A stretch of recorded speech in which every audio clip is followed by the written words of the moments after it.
릴리안이라는 상표에 생리대를 사용한 뒤 생리통이 심해지는 등 각종 부작용을 겪었다는 주장이 잇따르고 있습니다. 유해성 논란이 커지자 식약처가 검사에 착수했고 제조업체는 환불을 결정했습니다. 취재지 기자 연결해서 자세히 알아보겠습니다. 정유진 기자. 네, 사회부입니다. 네, 요즘 여성들 사이에서 이 생리대가 안정성 논란에 휩싸였는데요. 유해성 논란이 계속 번지고 있죠. 네, 그렇습니다. 생활용품 기업 깨끗한 나라에서 만든 생리대 릴리안을 사용한 여성들 사이에서 부작용을 겪었다는 주장이 잇따르고 있습니다. 이 제품을 쓴 뒤부터 생리량이 줄어들고 생리 주기도 짧아졌다는 것입니다.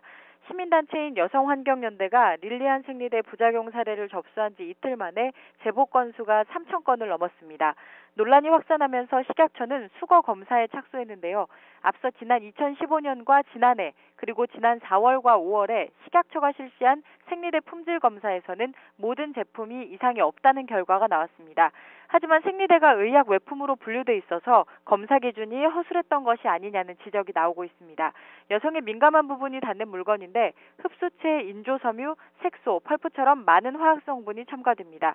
하지만 국내에서 휘발성 유기화합물에 대한 관리 기준이 아직 확립되지 않았습니다. 실제로 지난 3월 시민단체가 강원대 교수팀과 조사하니 릴리안 생리대는 총휘발성 유기화합물 TVOC 농도가 가장 높은 것으로 나타났습니다. TVOC 종류인 벤젠과 톨루엔, 자일렌, 스타이렌 등이 검출됐다는 것입니다. 특히 스타이렌과 톨루엔은 생리주기 이상 등 여성 건강에 영향을 줄 수 있는 생식 독성 물질로 알려졌습니다. 파문이 일자 식약처는 지난해 10월부터 생리대에 함유된 휘발성 유기화합물에 대한 연구 사업을 진행하고 있다며 최대한 앞당겨 결과를 도출할 방침이라고 밝혔습니다. 검사 기준이 미비하다는 점이 드러나면서 릴리안뿐만 아니라 다른 생리대는 안전한지 불안감이 커지고 있습니다. 네, 제조사가 환불 조치를 하겠다고 밝혔는데도 이 집단 소송 움직임 같은 논란이 계속되고 있다고요. 예, 제조사인 깨끗한 나라는 오는 28일부터 환불을 해주겠다고 밝혔습니다.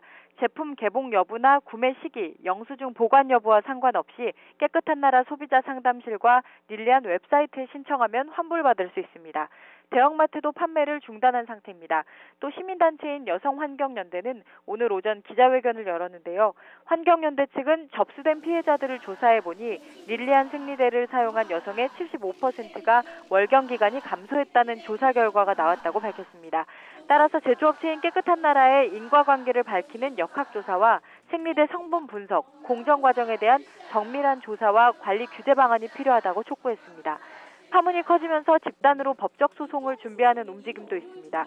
인터넷 카페 릴리안 생리대 피해자를 위한 집단 소송 준비 모임에는 지금 현재 가입자가 10,000명을 넘어섰습니다. 또 릴리안 생리대 제조사인 깨끗한 나라가 아기 기저귀도 함께 만들어 판매하기 때문에 불안하다는 의견이 나오고 있는데요.